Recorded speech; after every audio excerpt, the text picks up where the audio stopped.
మీ అందరికీ తెలిసిన విషయమే. కాలేజెస్ అన్నీ కూడా అసలు క్లోజ్ అవ్వాల్సింది చర్చలు సఫలం అవ్వడం వల్ల మళ్ళీ రీఓపెన్ అయినాయి. సో పొద్దున ఒక వీడియోలో చెప్పుకున్నాం. సో దాని ప్రకారం ఈ రీఎంబర్స్మెంట్ అనేది రిలీజ్ చేస్తామని చెప్పారు కదా. ఒకవేళ రిలీజ్ చేయకపోతే ఏమవుతుంది?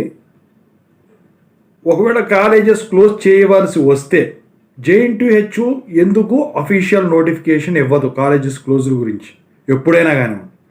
సో దాని గురించి అడుగుతున్నారు. సో దాని గురించి చెప్పదలిచాను. ముందుగా అయితే ఇంతవరకు ఈ ఛానల్ సబ్స్క్రైబ్ చేసుకుని వాళ్ళు సబ్స్క్రైబ్ చేసుకొని వీడియోని లైక్ చేసి షేర్ చేయండి. మీకు ఏమైనా డౌట్స్ ఉంటే కాల్ మీ ఫోర్ ద్వారా కాల్ చేయండి. తెలుగు ఇంజనీరింగ్ ఎడ్యుకేషన్ టెలిగ్రామ్ ఛానల్లో జాయిన్ అవ్వండి. ఇక టాపిక్లో వెళ్ళే ముందు హైప్ ఇవ్వండి ఈ వీడియోకి.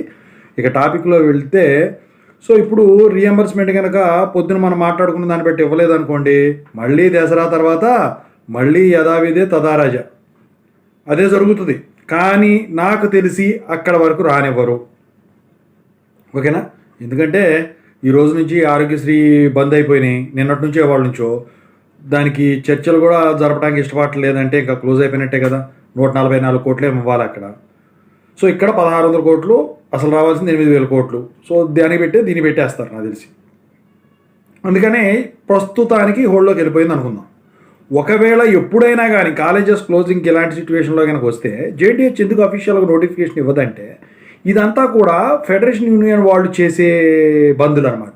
దీనికి వచ్చేసరికి యూనివర్సిటీ మీరు కాలేజెస్కి హాలిడే ఇవ్వండి అని చెప్పడానికి ఉండదు. ఇప్పుడు ఫర్ ఎగ్జాంపుల్ బక్రీదో, క్రిస్మస్, లేకపోతే ఉగాదో అనుకోండి.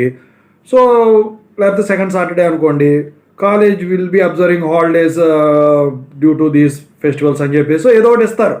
సెకండ్ సాటర్డేస్ ఫంక్షన్ ఏదో ఒకటి ఇస్తారు. కానీ ఇది వచ్చేసరికి ఏంటంటే బంధులు ఇలాంటివి ఉంటాయి కదా, వీటికి సంబంధించిన వాటికి అఫీషియల్గా నోటిఫికేషన్ ఇవ్వటం కుదరదు. ఓకేనా? సో అందుకనే వాళ్ళు ఇవ్వరన్నమాట.